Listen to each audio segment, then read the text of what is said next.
ಇದೇನೇ ನಮ್ ಕರ್ಮ. ಈ ಸೇವಂತಿ ಸತ್ರು ಅವಳಿಂದ ನಮಗ್ ತೊಂದ್ರೆ ತಪ್ಪಿದ್ದಲ್ಲ ಅಲ್ವೇ? ಇವ್ರಿಬ್ರು ರೂಮ್ ಹುಡ್ಕೊಂಬರ್ತೀನಿ ಅಂತ ಹೋದವರು ಪತ್ತೆನೇ ಇಲ್ವಲ್ಲೇ? ಚಿಕ್ಕಿ, ಸ್ವಲ್ಪ ತಾಳ್ಮೆಯಿಂದ ರೀ. ಯಾಕೆ ಸುಮ್ಮನೆ ಕೂಗಾಡ್ತೀರಾ?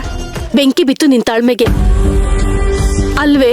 ತಿನ್ಕೊಂಡ್ ಉಣ್ಕೊಂಡ್ ಮನೇಲಿ ಆರಾಮಾಗಿದ್ದೆ, ನನ್ನ ಯಾಕೆ ಇಲ್ಲಿ ಕರ್ಕೊಂಬಂದೆ? ಯಾಕೆ ಅಂತ ನಿಮಗ್ ಗೊತ್ತಿಲ್ವಾ? ಅವಳು ಸತ್ತಿದಾಳೆ ಅಂತ 100% ನಮಗ್ ಗೊತ್ತು.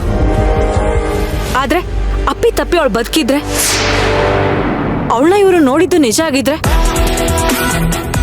ಅವಳ ಕತೆನ ಮುಗಿಸ್ಬೇಕಲ್ವಾ? ಅದಕ್ಕೆ ಪ್ಲಾನ್ ಮಾಡಿ ನಿಮ್ಮನ್ನ ಕರ್ಕೊಂಡ್ ಬಂದಿದ್ದು. ಸ್ವಲ್ಪ ಸುಮ್ಮನೆ ಇರಿ. ರೂಮ್ ಸಿಕ್ತಾ? ಇಲ್ಲ ಅತ್ತೆ, ಎಲ್ಲಾ ಕಡೆ ಕಂಪ್ಲೀಟ್ ಆಗಿ ಬುಕ್ ಆಗಿದೆ, ಎಲ್ಲೂ ಸಿಗ್ಲಿಲ್ಲ. ಇವಾಗ ಏನ್ ಮಾಡೋದು? ಏನೋ ಒಂದ್ ಮಾಡ್ಬೇಕಲ್ವೇನೆ? ರೋಡಲ್ಲಿ ನಿಂತ್ಕೊಂಡು ತಾಳ ಹಾಕಕ್ಕಾಗತ್ತಾ? ಅರ್ಜುನ್, ನಿನ್ ಫ್ರೆಂಡ್ ಯಾರೋ ಒಬ್ನಿದ್ದಾನಲ್ಲ, ಅವ್ರ ಮನೆಗೆ ಹೋಗೋಣವಾ? ಬೇಡ ಬೇಡ, ಒಂದು ಜಾಯಿಂಟ್ ಫ್ಯಾಮಿಲಿ, ನಾವ್ ಇಷ್ಟ ಜನ ಹೋದ್ರೆ ಉಳ್ಕೊಳ್ಳೋದು ಕಷ್ಟ ಆಗತ್ತೆ. ಇದೊಳ್ಳೆ ಸರಿ ಹೋಯ್ತಲ್ಲ. ಅವನೇ ಬಾಯ್ ಬಿಟ್ಟು ಬಾ ಅಂತ ಹೇಳಿದ್ಮೇಲೆ ನೀನ್ ಯಾಕೋ ಹೋಗೋದಕ್ಕೆ ಹಿಂದು ಮುಂದೆ ನೋಡ್ತಿದ್ಯಾ? ಕರೀತಾರೆ ಅಂದ್ರೆ ಹೋಗ್ಬಿಡಕ್ಕಾಗತ್ತ ಅತ್ತೆ? ಅರ್ಜುನ್ ಹೇಳ್ತಿರೋದು ಕರೆಕ್ಟ್ ಆಗೇ ಇದೆ. ಜಾಯಿಂಟ್ ಫ್ಯಾಮಿಲಿ ಅಂದ್ರೆ ತುಂಬಾ ಜನ ಇರ್ತಾರೆ, ಅವ್ರವ್ರ ಮಧ್ಯೆ ಅಂಡರ್ಸ್ಟ್ಯಾಂಡಿಂಗ್ಸ್ ಹೇಗಿರುತ್ತೋ ಏನೋ. ಆದಷ್ಟು ಬೇಗ ಏನಾದ್ರೂ ಮಾಡ್ರೋ. ನನ್ಗಂತೂ ಸಾಕ ಹೋಗಿದೆ, ಕಾಲ್ ನೋತಿದೆ ಕಣ್ರೋ.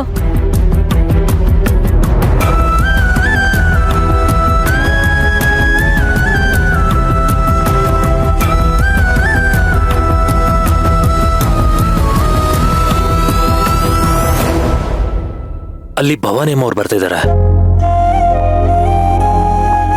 ಅವರು ಇದೇ ಊರ್ನವರಾಗಿರೋದ್ರಿಂದ ಉಳ್ಕೊಳ್ಳೋದಕ್ಕೆ ಎಲ್ಲಿ ಏನು ವ್ಯವಸ್ಥೆ ಅಂತ ಕೇಳಿದ್ರೆ ಅವರೇ ಹೇಳ್ತಾರೇನೋ. ಬನ್ನಿ ಕೇಳೋಣ.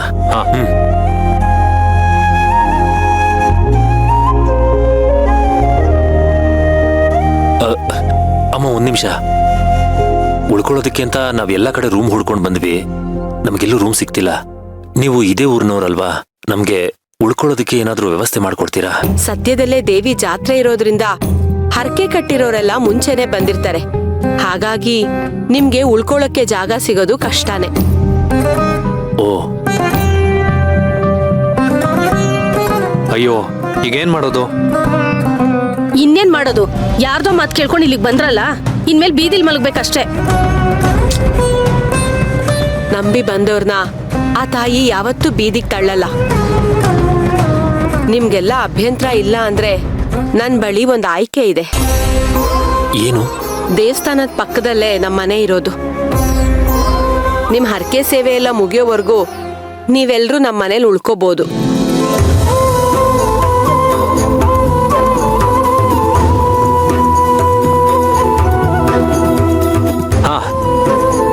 ಏ ಕರ್ಣ, ಬಾಯ್ಲಿ. ಒಂದ್ ನಿಮಿಷಮ್ಮ. ಏನತ್ತೆ? ನಿಂಗ್ ಸ್ವಲ್ಪನಾದ್ರೂ ಬುದ್ಧಿ ಇದೆಯೇನೋ? ಅವಳು ಕಳ್ಳಿನೋ ಮಳ್ಳಿನೋ ಸುಳ್ಳಿನೋ ಒಂದು ಗೊತ್ತಿಲ್ಲ. ಅವಳ ಮನೆ ಕರೆದು ಆಮೇಲೆ ನಾವು ಮೊಡವೆನೆಲ್ಲ ದೋಚ್ಕೊಂಡು ಹೋಗ್ಬಿಟ್ರೆ? ಅವ್ರ ಮುಖ ನೋಡಿದ್ರೆ ಆತರ ಕಾಣಲ್ಲ ಅತ್ತೆ. ನೋಡಕ್ಕೆ ದೈವಾಂಶ ಸಂಭೂತರ ತರ ಕಾಣ್ತಾರೆ. ಎಲ್ಲ ಸಂಭೂತರ ತರನೇ ಕಾಣೋದು, ಆಮೇಲೆನೆ ಗೊತ್ತಾಗೋದು ಸಂಭೂತನ ಕೆಂಬೂತನ ಅಂತ. ಸುಮ್ಮನೆ ಏನೇನೋ ಹೇಳ್ಬೇಡಿ, ಆತರ ಏನು ಆಗಲ್ಲ. ಅಲ್ಲ, ರೂಮ್ ಸಿಗದೆ ಒದ್ದಾಡೋ ಬದಲು ಅವ್ರ ಜೊತೆ ಹೋಗ್ಬೋದಲ್ವಾ? ನನಗೂ ಹಾಗೆ ಅನ್ಸುತ್ತೆ. ಅವ್ರು ನೋಡ್ತಿದ್ರೆ ಒಳ್ಳೆಯವರು ಅಂತಾನೆ ಅನ್ನಿಸ್ತಿದೆ. ಹೋಗೋ ದೇವಾಸಿ, ಸುಮ್ನೆ ಬನ್ನಿ. ಅಲ್ವೋ? ಬನ್ನಿ. ನಿಮ್ಮ ಅನುಮಾನಗಳೆಲ್ಲ ಬಗೆಹರಿತಾ? ಛೇಚೆ, ಅನುಮಾನ ಇಲ್ಲ, ಏನೂ ಇಲ್ಲ. ನಾವು ಬರ್ತೀವಿ. ಸರಿ, ಬನ್ನಿ.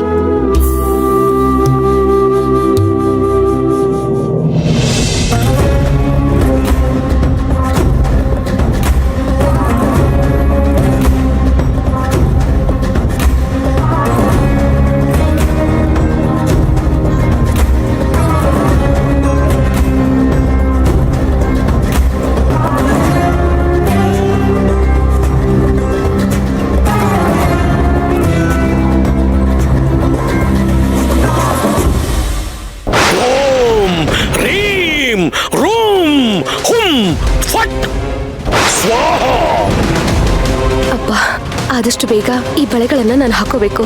ಹಾಕೊಂಡ್ರೆ ಪುರೋಹಿತರು ಹೇಳೋ ಹಾಗೆ ಇದು ನನ್ನ ಗಂಡನ್ಗೆ ರಕ್ಷಣೆ ಕೊಡುತ್ತೆ. ಹೌದು, ಆದಷ್ಟು ಬೇಗ ಹಾಕೋತೀನಿ. ಸೇವಂತಿ ವಶ್ಯಂ ಕುರು ಕುರು ಸ್ವಾಹ.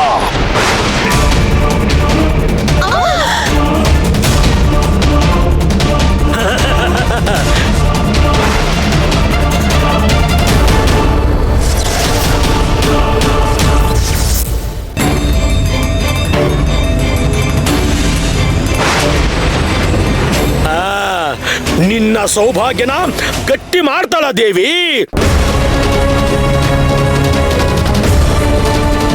ಏ ದೇವಿ, ನಿನ್ನಾಟ ಏನು ನಡೆಯಲ್ಲ. ಸೌಭಾಗ್ಯ ಗಟ್ಟಿಯಾಗಿರ್ಲಿ ಅಂತ ಕೊಟ್ಟು ಬಳೆಗಳು ಪುಡಿ ಪುಡಿ ಆಗೋಯ್ತಲ್ಲ.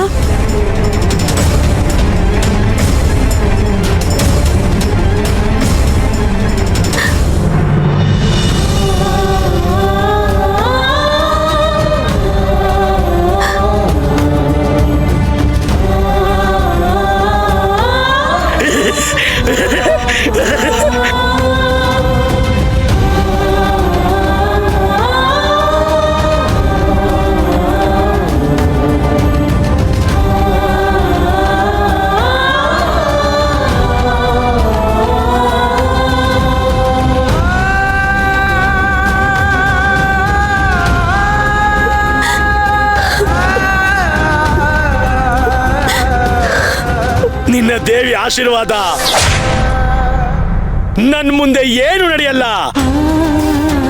ಅಳು ಅಳು. ಅಮ್ಮ, ನನ್ ಸೌಭಾಗ್ಯ ಗಟ್ಟಿಯಾಗಿರ್ಲಿ ಅಂತ ಕೊಟ್ಟು ಬಳೆಗಳು ಪುಡಿ ಪುಡಿ ಆಗೋಯ್ತು. ಇದ್ರ ಮೂಲಕ ನೀನೇನ್ ಸಂದೇಶ ಕೊಡ್ತಾ ಇದೀಯ ತಾಯಿ? ಏನ್ ಸಂದೇಶ ಕೊಡ್ತಾ ಇದೀಯ? ಅಂದ್ರೆ ಅಂದ್ರೆ ನನ್ ಗಂಡನ್ಗೆ ಏನಾದ್ರೂ ಕಂಟಕ ಇದೆಯಾ? ಹೌದು, ಇದನ್ನೆಲ್ಲ ನೋಡ್ತಾ ಇದ್ರೆ ನನ್ ಗಂಡನ್ಗೇನೋ ಅಪಾಯ ಆಗೋ ಮುನ್ಸೂಚನೆ ಅಂತ ಅನಿಸ್ತಾ ಇದೆ. ಯಾವುದೇ ಕಾರಣಕ್ಕೂ ನಿನ್ನ ಗಂಡನ್ನ ಬಿಟ್ಟು ಯಾವತ್ತೂ ದೂರ ಸರಿಬ್ಯಾಡ. ಅವನೇ ನಿನಗೆ ಶ್ರೀರಕ್ಷೆ. ಆಪತ್ತಿನ ಕತ್ತಿ ನಿನ್ನ ನೆತ್ತಿ ಮೇಲೆ ತೂಗಾಡ್ತಾದ. ಎಂಥದ್ದೇ ಕೇಡ್ಗಾಲ ಬಂದ್ರು ಯಾವುದೇ ಕಾರಣಕ್ಕೂ ನಿನ್ ಹೆಂಡತಿ ಒಬ್ಳನ್ನೇ ಎಲ್ಲೂ ಬಿಡ್ಬ್ಯಾಡ. ನೀನ್ ಹತ್ರ ಇದ್ರ ಅವಳು ಇರ್ತಾಳ, ನೀನ್ ದೂರ ಆದ್ರ ಅವಳು ಈ ಭೂಮಿಯಿಂದಲೇ ದೂರ ಆಗ್ತಾಳ.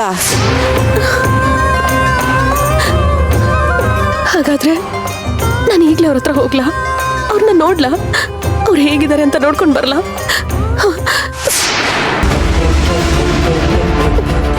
ಬೇಡ, ಇಲ್ಲ, ನಾನು ಹೋದ್ರೆ ಅವ್ರು ನನ್ನ ಹಿಂದೆನೆ ಬರ್ತಾರೆ, ನನ್ನನ್ನು ಹುಡುಕೊಂಡು ಬಂದ್ಬಿಡ್ತಾರೆ, ಅವ್ರ ನೆಮ್ಮದಿನೇ ಕಳ್ಕೊಂಡ್ಬಿಡ್ತಾರೆ. ಅವರಿಂದ ದೂರ ಇದ್ಕೊಂಡೆ ನಾನು ನನ್ನ ಗಂಡನ ಕಾಪಾಡ್ಕೋತೀನಿ. ಈಗಲೇ ನಾನು ದೇವಿ ಸೇವೆನ ಶುರು ಮಾಡ್ಕೋತೀನಿ. ದಿಕ್ಕೆ ತೋಚದೆ ಒದ್ದಾಡ್ತಿರೋ ನನಗೆ ಆ ದೇವಿನೇ ದಿಕ್ಕು. ಅಮ್ಮ ತಾಯಿ, ನೀನೇ ನನ್ ಕಾಪಾಡು, ನೀನೇ ನನಗ್ ದಾರಿ ತೋರಿಸ್ಬೇಕು. ನೀನೇ ದಿಕ್ಕು ಅಂತಿದ್ಯಾ? ಇನ್ನಿ ಅಮ್ಮ ಸುಮ್ನಿರ್ತಾಳ?